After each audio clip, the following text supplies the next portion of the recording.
Hi, my name is Lilyan Honeywell. I'm from Charlotte, North Carolina, but I currently go to school in Greenville, North Carolina at East Carolina University, and this is my Teaching Fellows final video.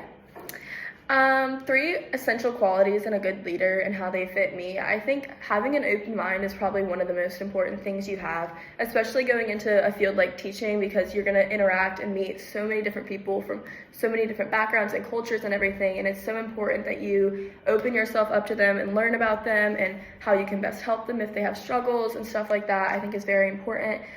Being able to be open to change and changes and whatever's going on around you and how you're going to adapt to that is very important. I think having clear communication is also very important. Being able to talk to everyone around you if you have questions, if you need help with something, it's very important. Again, with teaching, that kind of goes hand in hand because you're working with so many different teachers and so many other people that can help you in every way. They want you to be the best you can be. So I think it's very important to be able to clearly communicate to those people. And then I think empathy is very important. Strong leaders consider people's feelings and they consider their perspectives and how what they say is going to make other people feel, and I want to be able to be empathetic to everyone and put my best foot forward with them in making decisions or how I'm guiding them. It definitely fits me because I think I'm a very emotional person and I always want the best for what everybody else is going on around me. I want them to succeed in every way they can be, and I just think that's very important. How have I overcome or persevered amid challenging circumstances? I love to talk about this now, but I struggled a lot with an eating disorder in high school and anxiety, depression, and I was hospitalized. I was in treatment, and so I learned a lot through that whole process, especially about change. It's kind of the biggest thing I like to talk about because I was so scared of change and I hated change and I didn't want nothing to do with it. And I learned a lot about how you can view change as good rather than bad, and how important change is in your life, honestly.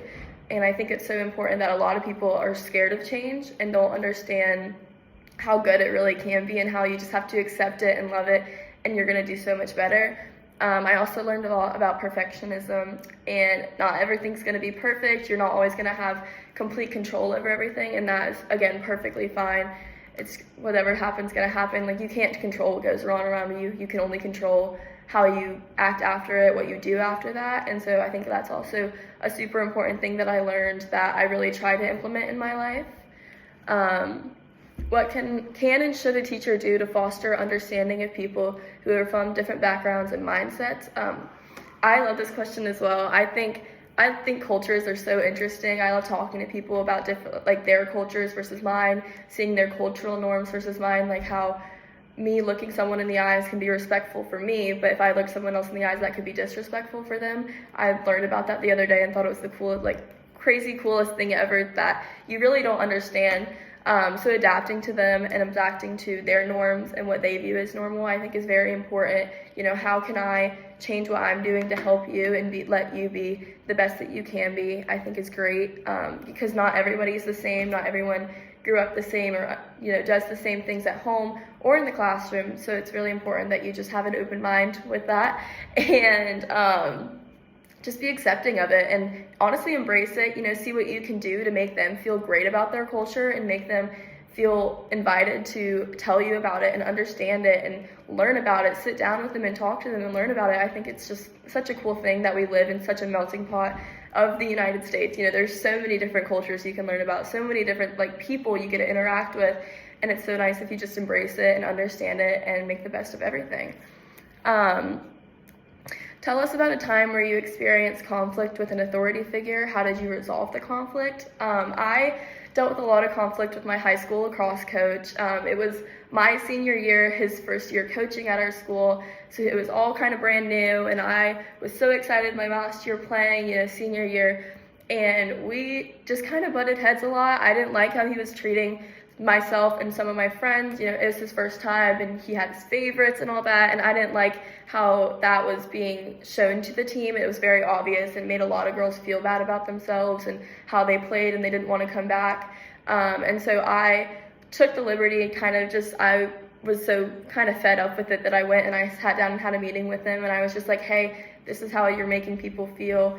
Nobody wants to feel this way. It's not all right, and how can we change that? How can we flip the table so you are treating everyone fairly. And it definitely helped. It definitely, towards the end of the season, we actually got very close and, definitely learned from each other and how he didn't really realize he was doing it. But he was like, once you say something, I can see how other people would be upset about that or can perceive stuff differently.